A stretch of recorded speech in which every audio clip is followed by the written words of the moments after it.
There was once a good king named Okonkwo who ruled over the land of Igboland. King Okonkwo was beloved by his people because he was kind, fair, and always put the needs of his subjects first.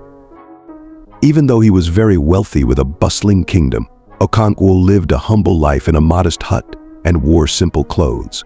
He shared his riches generously with the poor and made sure no one went hungry. Okonkwo had a loving wife named Diki, and they had 3 beautiful children together, 2 sons named Chidi and Obina, and a daughter named Adaku. The family was very close and happy.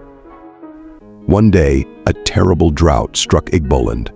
For months, no rain fell and the crops withered in the fields. The rivers dried up and the animals fled as the land turned to dust. Famine soon spread across the kingdom.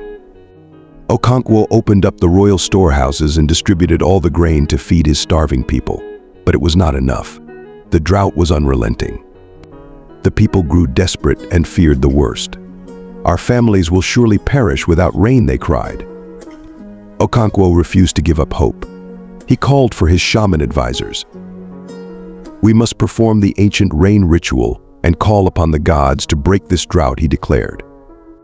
For 9 days and nights, the shamans danced, chanted, and made sacrifices to the gods. On the final night, dark clouds gathered and a great thunderstorm broke out, drenching the parched land with life-giving rain. The people rejoiced at the return of the rains. But their jubilation was short-lived. Bound by pride and jealousy, the wicked King Abasi of a neighboring land laid siege to Igboland while it was weakened by famine. His vast army quickly overwhelmed Okonkwo's warriors. Abasi's forces plundered the kingdom, looting its wealth and food stores. In a final cruel act, they captured Okonkwo and his family and dragged them back to Abasi's kingdom as prisoners. Locked in a dank cell, Okonkwo was forced to watch as his beloved wife Nkechi grew ill and his children were made servants to Abasi's family. The kind king had lost everything: his crown, kingdoms, and loved ones. As time passed, Okonkwo never lost hope that one day he would regain his freedom and return home. He bided his time, waiting for an opportunity. It came one night when Abasi's guards were lax after a festival. Okonkwo managed to escape his cell and free Nkechi and the kids. Under cover of darkness, they fled into the jungle. For weeks they wandered, eating whatever berries and roots they could find. Nkechi grew weaker by the day.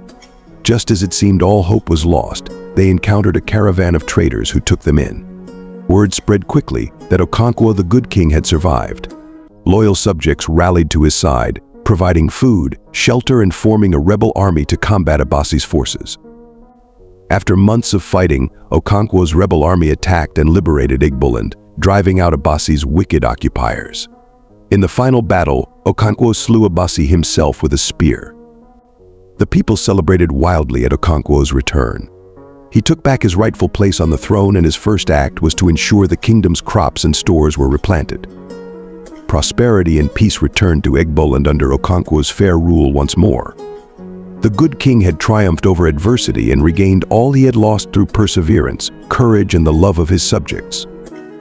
Thanks for watching. Let's know where you're watching from. And don't forget to subscribe to our channel for more stories. Stay tuned. Bye.